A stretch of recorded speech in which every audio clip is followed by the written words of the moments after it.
Hi everyone, welcome back to my YouTube channel. If you're new here, my name is Sharelle. I'm a health anxiety therapist, ex-sufferer and advocate. And I just thought, because I've got a few minutes in between clients, that I'd come on here and just kind of felt like I wanted to share my cardiophobia journey, my story rather. It kind of all began for me in 2019. So when my health anxiety started, I was not worried about my heart at all. And really ignorantly, I remember back then when I was worried about cancer all of the time, I remember thinking to myself, do you know what? I wish I could worry about my heart because I can just go and get an ECG and I'll be fine. But little did I know that I would eventually eat my own words, because what happened, this is a bit of a random story, but in 2019, I had gone to A&E thinking that I had bowel cancer, right? So completely different reason. Went thinking I had bowel cancer, was going to go with the intention of trying to get like a abdominal CT scan. That's exactly what my kind of motive was at the time. So I went in there, and as most kind of A&Es do, you know, when you go in, they all do your vitals. And so when I put my finger in the little pulsey thing, my heart rate was like 167 or something absurd. So the nurse was kind of slightly freaked out by that, and she was like, oh, your pulse rate is like super high. She said, go and wait in the waiting room and we'll call you shortly. So I was called in like instantly, and if you know A&E in the UK, you'll know that quite often you'll be waiting like 4, 5, 6, 7, even 8 hours to kind of get seen by a doctor.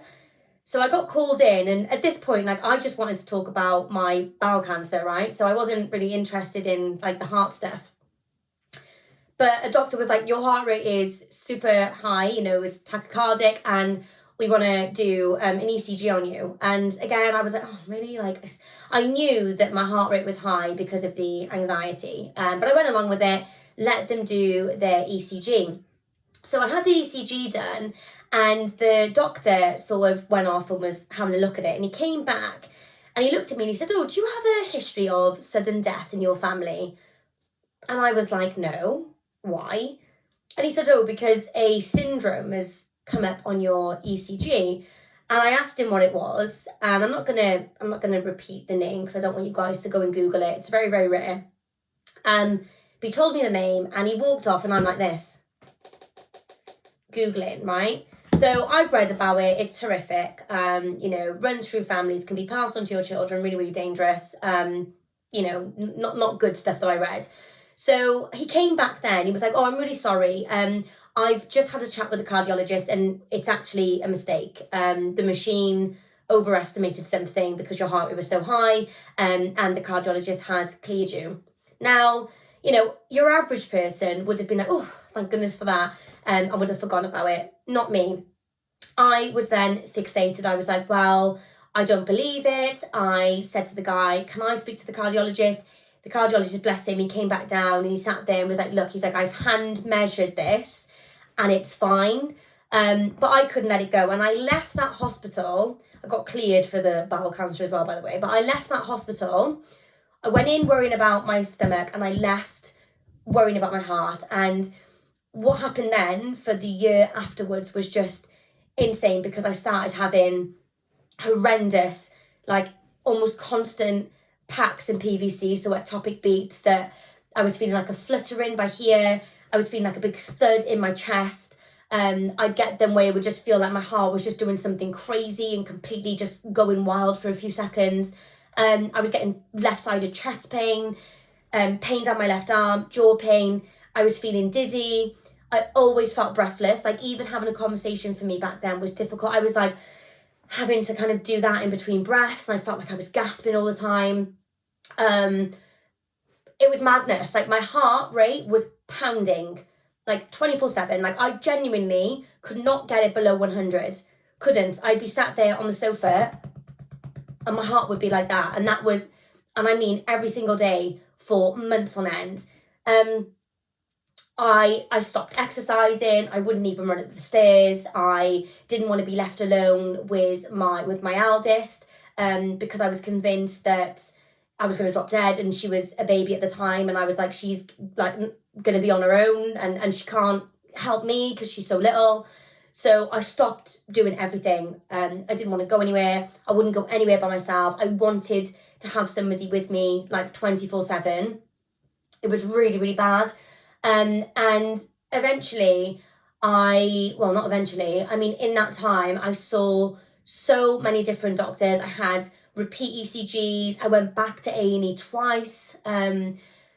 I ended up, though, what kind of finally got me out of it, I suppose, is that I saw, well, two things. Number one is my lovely, lovely friend Dave, who I met on, this is the only good thing that come out of forums, by the way, is I met my lovely friend Dave, and the thing that I was worried about, his daughter had, and he is like, not a doctor obviously, but like super, super, super knowledgeable, and he was like such a support, and just was able to kind of talk me out of it. And I saw a electrophysiologist who sat and listened to me, and this was like peak health anxiety for me. Like, my health anxiety was really bad at this time.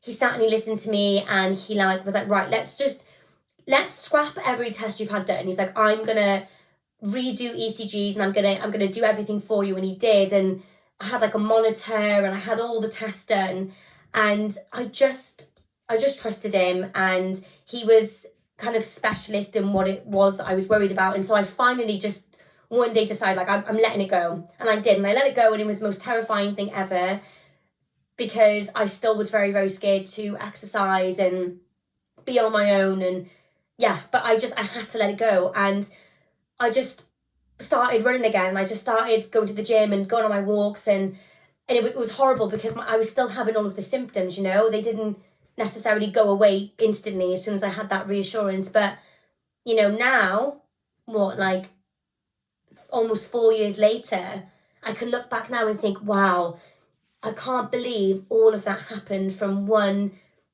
A&E trip. You know, it was like my whole world had been tipped upside down, and something that previously I wasn't worried about was such a big thing for me. You know, it was just wild. It was really, really wild. And now, like, I know I've got a super strong and healthy heart, and I go dancing and I exercise, and, you know, I feel really confident to do so. I'm just so glad. I'm so glad I'm out of it. I had to recently actually have some checks done on my heart, because I was having some exercise-induced SVTs, which were fine, and I was very calm about it, and I went to my appointment calm, and, you know, I just cleared myself for exercise, and they were like, you're absolutely fine. And I haven't thought about it since. You know, I just went back to dancing like it was nothing. So you can get out of it if you have cardiophobia. It was really, really hard, though.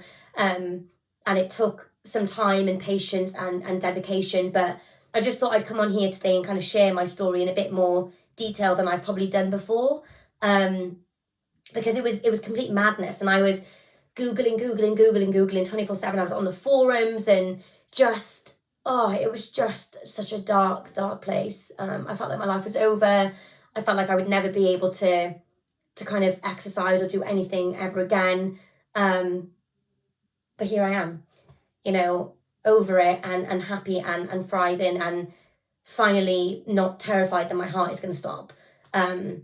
And the symptoms have now gone, and they haven't come back, you know, apart from the odd ectopic when I'm anxious and stressed or tired, or I've had too much caffeine. So yeah, I just thought I'd come on here and share. It feels like it's been a little while. If you want to sign up for my newsletter, I do a weekly newsletter. So you can sign up.